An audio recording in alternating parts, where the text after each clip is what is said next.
تو این ویدیو قرار از جذابیت‌های کشور هلند حرف بزنیم. جدا از زیبایی و آب و هوای عالی که داره، آرزوی زندگی کردن خیلی از جوان‌ها هست. کشوری که عشق و حال جنسی آزاده و استفاده از ماریجوانا و حشیش هم آزاده. البته در آمستردام هلند. با این وضعیت ولی جز سالم‌ترین کشورهای جهان هست. پس این ویدیو جذاب رو از دست ندین و لطفاً تا انتهای ویدیو با من همراه باشید. کشور گل لاله و سرزمین آسیاب بادی از معروف‌ترین لقب‌های هلند هست.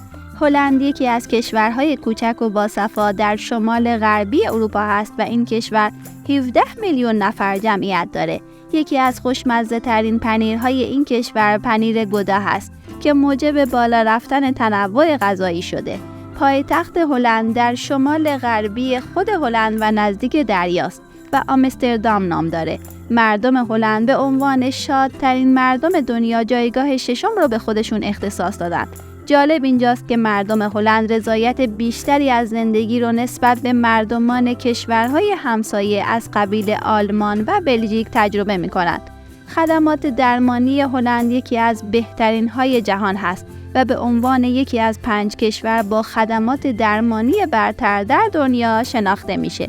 واحد پولی هلند یورو هست. تقریباً 50% از زمین‌های هلند در ارتفاعی کمتر از 1 متر از سطح دریا قرار گرفتند.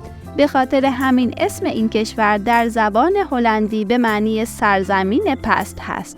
تقریباً 30% نوزادان هلند در خانه متولد میشن. هلند در پرورش و تجارت گل مقام اول رو در جهان داره.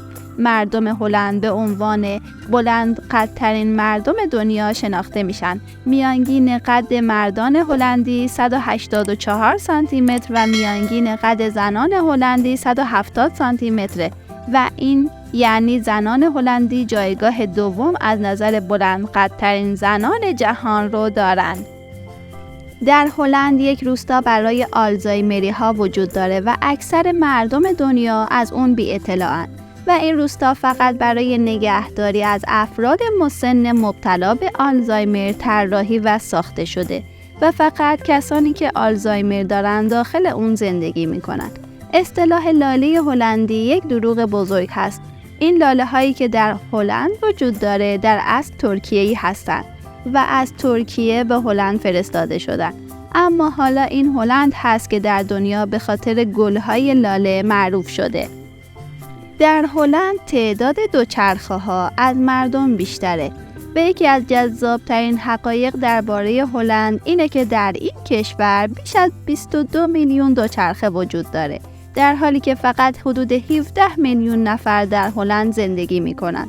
در این کشور قطارها در طول روز به حدود 600,000 مسافر سرویس میدن و نکته جالب اینجاست که همه قطارها برقی هستند و با نیروی باد کار میکنن. مردم هلند رکورد بیشترین مصرف قهوه رو دارن و مردم هیچ کشوری نمیتونن با مردم هلند در این زمینه رقابت کنن. مردم هلند به صورت متوسط و روزانه 3 فنجان قهوه مصرف میکنن و نوشیدن قهوه جزئی از زندگی و فرهنگشون محسوب میشه. در سال 2013 به دلیل کاهش جرم و جنایت در هلند 8 زندان به طور کامل بسته شد. برخی از این زندان‌ها امروزه به هتل تبدیل شدند. اگر تا الان لایک نکردی، همین الان ویدیو رو لایک کن تا بریم سراغ قسمت جذاب این ویدیو. در محله رد لایت آمستردام که در آن روسپیگری قانونیه، تنفروشی پنجره‌ای در اصل یک نوع معمولی هلندی از روسپیگریه. مراکز تفریحات جنسی فراوانی در این محله با ویترین‌های مزین به چراغ‌های قرمز با قرار دادن روسپی‌ها در ویترین و وادار کردن اونا به انجام حرکات تحریک کننده به یکی از جاذبه‌های بسیار پررنگ آمستردام تبدیل شده و بیش از 100 آپارتمان یک خوابه توسط کارگران جنسی اجاره شده و این روسپی‌ها از پشت پنجره رهگذران رو به خانه هاشون که با نور قرمز روشن شده دعوت میکنن. در سال 2008 سیگار کشیدن در کافه ها و رستوران های آمستردام ممنوع شد. اما چه باورتون بشه یا نه، استعمال مواد مخدر در بسیاری از کافه ها مجازه. یکی از مواردی که مخصوص آمستردام هست خانه های قایقیه که صاحباشون در اونا بر روی آب زندگی میکنن. تعداد این خانه ها در حدود 2500 قایق هست. اگر ویدیوی قبلی ما رو ندیدین حتما ببینین و توی کامنت ها بگین کشور بعدی کدوم کشور باشه که ویدیو در موردش ساخته بشه و لایک و سابسکرایب کردن کانال یادتون نره.